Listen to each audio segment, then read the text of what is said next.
It is said there was a time when the citizens of Sparta were not unlike any others in ancient Greece. After all, they shared a common culture, language, religion, and lifestyle, so there was really no way of being superior in anything. Herodotus even says Spartans were the worst governed people in all of Greece. That is, of course, until Sparta came under the influence of the legendary lawgiver Lycurgus. It was he who supposedly came up with the Spartan constitution, among which was the agoge, a system of education and training to be completed by every Spartan citizen. Most Greek cities also had a similar system in place, but it was Lycurgus's that was so revolutionary for its time that it allowed the Spartans to dominate everyone who dared meet them in the field, and in their prime allowed them to stand undefeated for over 150 years. In this video, we will reveal the fascinating methods behind Lycurgus's innovative training system. Before we begin though, I'd like to introduce the sponsor of this video, Wondrium. They are a premier streaming service offering many entertaining and educational short and long videos, tutorials, how-tos, travelogues, and documentaries. You might have heard about the Great Courses Plus. Well, now they have rebranded to Wondrium and have more and better content to feed your thirst for knowledge. Wondrium is the place to find answers to everything you've ever wondered about, and more. Their content is always well researched and presented by leading experts in the field. We are currently watching Understanding Greek and Roman Technology, a series that covers the engineering behind many interesting buildings and mechanisms of the ancient Greeks and Romans. I like this series because it offers a deeper dive into a topic not commonly covered, and gives a clear understanding of how devices were made and the limitations that they had. Most screw pumps, for example, could not operate at an angle greater than 45 degrees, and so had limited uses. Wondrium adds new content to their platform every month, so you can rest assured to always have something new to learn. Click the link in the description or go to wondrium.com/philexmhistoria if you want to support our channel and start your free trial with Wondrium today.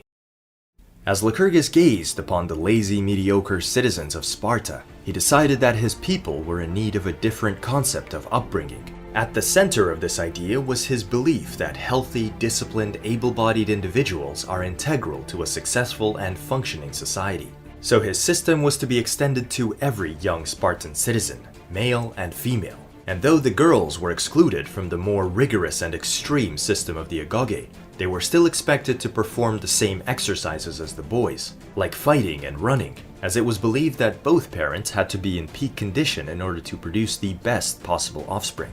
To our modern eyes, Lycurgus's system represents an interesting and extreme experiment that can't be replicated today. What would happen if an entire community was isolated from the rest of the world and brought up through constant discipline, physical exercise, and resistance to struggle, with these being held as a social norm and reason for existence of every individual?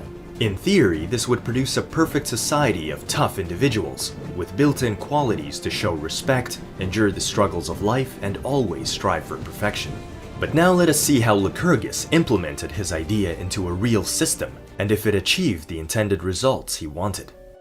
For the boys, the system was divided into 3 categories: children, adolescents, and young adults. The first category was very similar in idea to a modern boarding school. Young Spartans would leave their families to learn letters, music, poetry, singing, and sport. Other Greek city-states had a similar system, but relied on private pedagogues to teach their children. The Spartan system, on the other hand, was more communal, in which one man was chosen to be in charge of the boys as their paidonomos, or supervisor. This highly important role of bringing up the next generation of Spartans was only open to those who were eligible for election to the highest offices. It was the job of the supervisor to make sure young Spartans became loyal, resourceful, disciplined, and accustomed to extensive physical activity. Most importantly though, as the writer Plutarch nicely puts it, the agoge was a school of obedience. The supervisor was given power to punish the boys as he saw fit, and always commanded a group of older boys with whips to enforce his punishments. And to make sure the boys were never left without a supervisor, he allowed every citizen to take on his role when he wasn't around, and to order the boys to do whatever seemed appropriate. And yes, citizens were also allowed to punish the boys if they did anything wrong. For these reasons, the boys were accustomed to being respectful to everyone, and only spoke when spoken to. Xenophon even writes that the boys would always walk around with a low gaze, so as to not provoke anyone. This instillment of heavy discipline and respect was the first step of their training. When the boys of other Greek cities became teenagers, they were released by their pedagogues and private teachers into the world, and no one was in charge of them anymore. Spartan teenagers, however, only entered into their second stage of the agoge. Lycurgus recognized that it was in this age category, when going through puberty, that boys are the most adventurous and troublesome. So in keeping with his system, he enforced even more hardships and labor on the boys. They were to have only one cloak to stay warm all year, and had to walk barefoot in order to strengthen their feet. For Lycurgus believed that if their feet were properly accustomed, they could run faster and jump higher than anyone in footwear. At this age, they were also taught to fight with weapons and march collectively in full silence, under the rhythm of music. These silent marches would be used as a psychological weapon in battle, as most armies did not have the discipline to pull this off, and it would be offsetting for anyone to witness a seemingly emotionless and confident army face off against them.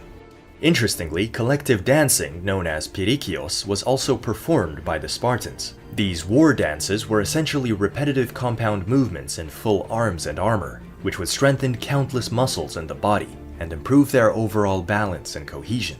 As you can probably tell by now, Spartan training was not focused on extensive muscle growth of any kind. Instead, it was aimed at improving speed, agility, and muscle memory. So we could expect the average Spartan body to not be overly muscular, but instead nimble and lean, carrying just enough weight and muscle for optimal physical performance. Complementing this point is the fact that Spartan youths were never fully sated, and were always hungry to some degree. Xenophon explains it was to encourage them to steal, but if any were caught stealing, they received a beating, not so much for the act of stealing, but for being caught doing it. This was all part of the second stage of their training, which ensured they were resourceful and had a high resistance to hunger and pain. Even their resistance to the cold was constantly tested, as they would bathe in the cold waters of the Eurotas River, under the concrete opinion that bathing in hot water made one a coward. The recurring theme in Lycurgus's system of rationing, training, and clothing Spartan youths was to make them more self-controlled in regard to their needs. In other words, it made the boys more content and indifferent with having less food, clothing, and personal possessions. This was in hopes that when a difficult situation inevitably does present itself, Spartan citizens would be more likely to recover and care for themselves, in comparison to other Greeks, who were accustomed to being provided with minor comforts and luxuries. To further discipline them, they were ordered when in public to hide their hands under their cloak, walk silently, and keep their eyes fixed on the ground. Xenophon even says you would be more likely to see a stone speak or a bronze statue turn its eyes than them, who would reserve their words for only when spoken to. When the boys grew into young men, Lycurgus focused the most time and effort on them, because he believed they were the city's greatest asset. In this stage, he especially focused on bringing out their sense of competitiveness and teamwork, for he believed this was the best way to have the men push themselves to the limit of their abilities. In today's world, this can be seen in professional sports, and Lycurgus did a great job of implementing that mindset for the purpose of war. Xenophon explains how he did this. Out of all the young men, he would assign 3 strong leaders to each handpick the best 100 among themselves to be in their team. Each of the 3 leaders would also have to give a reason for each choice and rejection. Then these leaders and their chosen groups would be pitted in various activities and battles against the very men they rejected. This resulted in a lot of competition, as each selected man wanted to prove that he belonged there, and each rejected one wanted to prove he was underestimated. We are told the contests that ensued were always fierce, with each man pushing himself for the victory of his group. Such intense competition even resulted in fistfights between the members of the groups, but were always separated and punished to remind each man that their inner contests should never be above their obedience to the law. We can imagine that their contests would extend even onto the battlefield, where although the groups stand side by side, each would strive to outperform the other and be the last to flee. Unlike with the recruitment of the Roman legions, where men were selected based on stature and strength, it can be said that each Spartan, male or female, would be in great shape as they enter adulthood, and anyone slightly shorter or slimmer than the rest would know how to compensate in speed and vigor. We can safely say Lycurgus's system made sure that every citizen was a worthy recruit for when the need arose. When the Spartans grew out of their young adulthood, they were finally relieved of physical training. But Lycurgus ensured through social norms that their readiness for battle and pursuit of excellence carried on. For example, hunting remained the most popular leisure activity for them, as it stimulated a lot of the military hardships and gave them an urge to stay physically fit and mentally aware.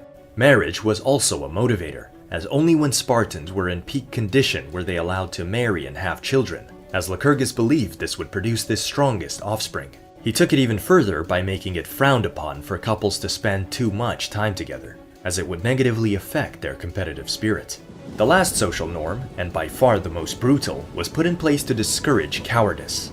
Anyone who fled a battle was subject to live in constant disgrace in all aspects of life. In any social gathering, they would have to give up their seats to younger men. In the streets, they would have to give way to everyone, and even in their own families, they would have to raise the women, and were not allowed to marry and have a family of their own. On top of all this, they would have to pay a fee for being a coward for as long as they live, and could be beaten if they ever tried to act as though they were innocent in public. Cowards had to endure the most dishonorable lives, which motivated many to rather die in battle than take their place.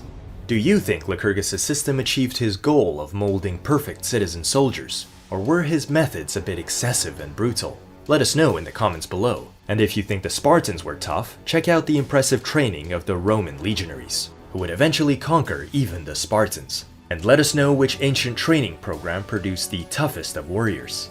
Also, consider joining our Patreons to become a part of our team that makes these videos possible, and get your name forever engraved in our videos. I hope to see you all in the next one.